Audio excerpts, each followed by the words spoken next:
Shalom. Pembacaan firman kita hari ini terdapat pada Lukas pasal 17. Pasal 17. Beberapa nasihat. Yesus berkata kepada murid-muridnya, "Tidak mungkin tidak akan ada penyesatan, tetapi celakalah orang yang mengadakannya. Adalah lebih baik baginya jika sebuah batu kilangan diikatkan pada lehernya, lalu ia dilemparkan ke dalam laut, daripada menyesatkan salah satu dari orang-orang yang lemah ini.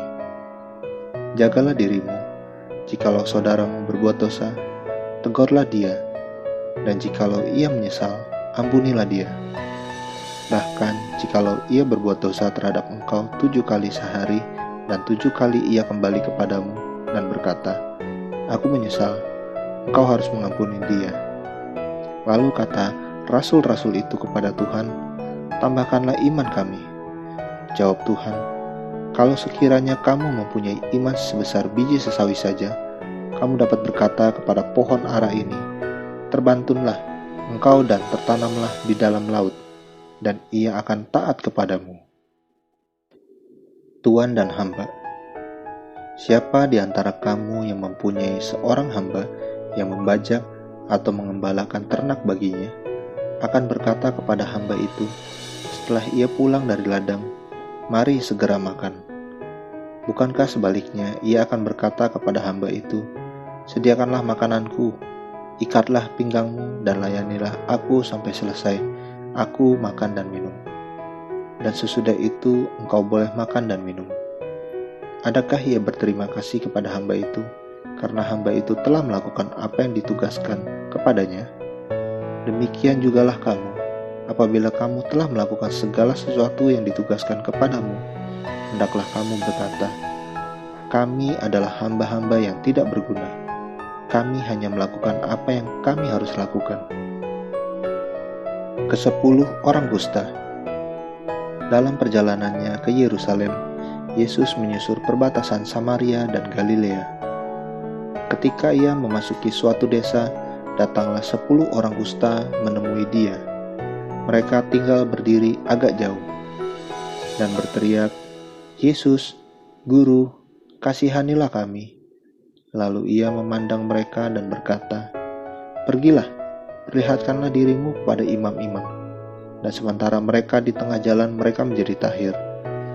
Seorang dari mereka, ketika melihat bahwa ia telah sembuh, kembali sambil memuliakan Allah dengan suara nyaring, lalu tersungkur di depan kaki Yesus dan mengucap syukur kepadanya. Orang itu adalah seorang Samaria. Lalu Yesus berkata, "Bukankah ke-10 orang tadi semuanya telah menjadi tahir? Di manakah yang 9 orang itu?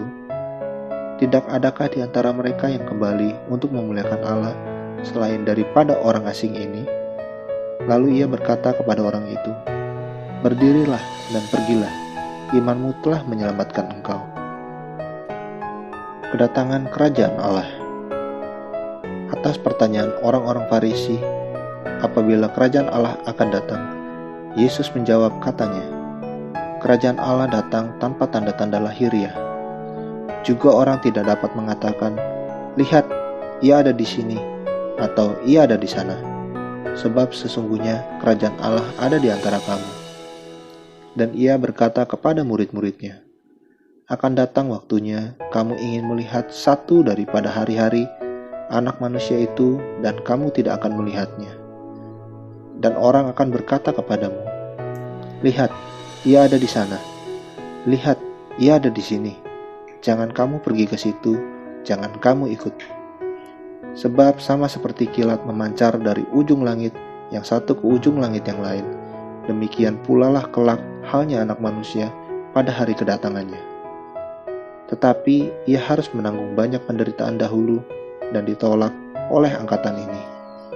Dan sama seperti terjadi pada zaman Nuh, demikian pula lah halnya kelak pada hari-hari Anak Manusia. Mereka makan dan minum, mereka kawin dan dikawinkan, sampai kepada hari Nuh masuk ke dalam bahtera. Lalu datanglah air bah dan membinasakan mereka semua. Demikian juga seperti yang terjadi di zaman Lot. Mereka makan dan minum, mereka membeli dan menjual, Mereka menanam dan membangun.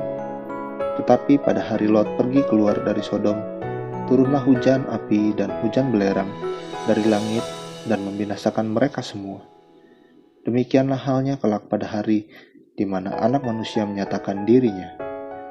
Barang siapa pada hari itu sedang di peranginan di atas rumah, dan barang-barangnya ada di dalam rumah, janganlah ia turun untuk mengambilnya. Dan demikian juga orang yang sedang di ladang, janganlah ia kembali. Ingatlah akan istri Lot. Barang siapa berusaha memelihara nyawanya, ia akan kehilangan nyawanya. Dan barang siapa kehilangan nyawanya, ia akan menyelamatkannya. Aku berkata kepadamu, pada malam itu ada 2 orang di atas satu tempat tidur, yang seorang akan dibawa dan yang lain akan ditinggalkan. Ada 2 orang perempuan bersama-sama menghilang, yang seorang akan dibawa dan yang lain akan ditinggalkan.